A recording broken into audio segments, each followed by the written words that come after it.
ನಮಸ್ತೆ ಸ್ನೇಹಿತರೆ, ನಾನು ನಿಮ್ಮ ಕನ್ನಡತಿ ಪ್ರಭಾಸಿದ್ದು. ಸ್ನೇಹಿತರೆ, ಒಂದು ವಿಚಾರವನ್ನು ಆಯ್ಕೆ ಮಾಡಿಕೊಳ್ಳಿ. ಆ ವಿಚಾರವನ್ನು ನಿಮ್ಮ ಬದುಕು ಮಾಡಿಕೊಳ್ಳಿ. ಅದರ ಬಗ್ಗೆಯೇ ಚಿಂತಿಸಿ, ಅದರದೇ ಕನಸು ಕಾಣಿ, ಅದನ್ನೇ ಬದುಕಿ. ನಿಮ್ಮ ಮೆದುಳು, ನರನಾಡಿಗಳು, ಶರೀರದ ಎಲ್ಲ ಅಂಗಗಳಲ್ಲೂ ಅದೇ ತುಂಬಿರಲಿ. ಉಳಿದೆಲ್ಲ ವಿಚಾರಗಳನ್ನು ಬದಿಗೊತ್ತಿ.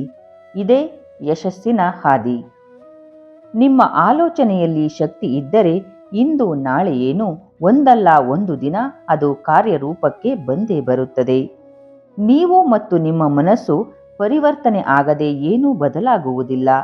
ಪರಿವರ್ತನೆ ಆದರೆ ಅಸಾಧ್ಯವಾದದ್ದು ಸಾಧ್ಯವಾಗುತ್ತದೆ. ಒತ್ತಡವಿಲ್ಲದ ಉದ್ಯೋಗವಿಲ್ಲ, ನಷ್ಟವಿಲ್ಲದ ವ್ಯಾಪಾರವಿಲ್ಲ, ಕಷ್ಟವಿಲ್ಲದ ವ್ಯವಸಾಯವಿಲ್ಲ, ನೋವಿಲ್ಲದ ಸಂಸಾರವಿಲ್ಲ, ಸಮಸ್ಯೆಗಳಿಲ್ಲದ ಮನುಷ್ಯನಿಲ್ಲ. ಇವೆಲ್ಲವನ್ನು ಜಯಿಸುವುದೇ ಜೀವನ. ಸಮಸ್ಯೆಗಳು 1000 ಇದ್ದರೂ ಪರಿಹಾರ ಒಂದೇ: ತಾಳ್ಮೆ. ಸಮಯದಂತಹ ಉತ್ತಮ ಶಿಕ್ಷಕ ಇನ್ನಿಲ್ಲ. ಪ್ರತಿ ಘಟನೆಯಲ್ಲೂ ಕಲಿಕೆ ಇರುತ್ತದೆ. ಆ ಅನುಭವಗಳೇ ನಿಮಗೆ ದಾರಿದೀಪ. ಮುಂದೆ ಸಾಗುತ್ತಿರಬೇಕಷ್ಟೇ.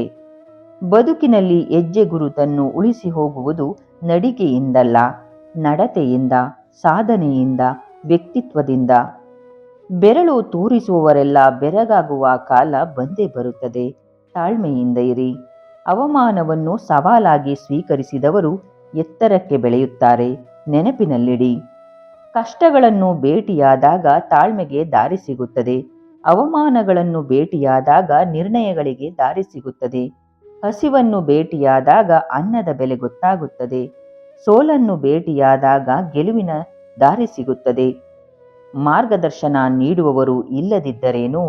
ಹೊಸ ಮಾರ್ಗ ಸೃಷ್ಟಿಸುವ ಧೈರ್ಯ, ತಾಕತ್ತು ನಿಮ್ಮಲ್ಲಿದ್ದರೆ ಇಡೀ ಜಗತ್ತು ನಿಮ್ಮ ಹಿಂದೆ ಬರುತ್ತದೆ. ಸೋತೆನೆಂದು ಕುಗ್ಗದಿರಿ. ಸೋಲೆಂಬುದು ನಿಮ್ಮ ಬೆನ್ನಿಂದೆ ಇದ್ದರೆ ಮಾತ್ರ ಯಶಸ್ಸನ್ನು ನೀವು ನಿಮ್ಮ ಕಣ್ಮುಂದೆ ಕಾಣಲು ಸಾಧ್ಯ. ಎಲ್ಲರೂ ಕೈಬಿಟ್ಟರೂ ಕಲಿತ ವಿದ್ಯೆ ಮತ್ತು ಮಾಡುವ ದುಡಿಮೆ ಎಂದಿಗೂ ಕೈಬಿಡುವುದಿಲ್ಲ.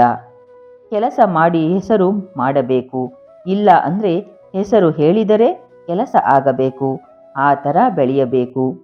ನಿಮ್ಮ ಗುರಿ, ನೀವು ಪಟ್ಟ ಪ್ರಯತ್ನ ನಿಮ್ಮನ್ನು ಯಾವತ್ತೂ ಸೋಲುವುದಕ್ಕೆ ಬಿಡುವುದಿಲ್ಲ. ನಿಮ್ಮ ಸಾಧನೆಯ ಬದುಕು ಹೇಗಿರಬೇಕೆಂದರೆ, ನೀವು ಊರು ಬಿಟ್ಟು ಹೋಗುವಿರೆಂದರೆ ಜನ ಕಣ್ಣೀರಿಡಬೇಕು. ಮರಳಿ ಬರುವಿರೆಂದರೆ ಜನ ಹಬ್ಬವನ್ನು ಆಚರಿಸಬೇಕು.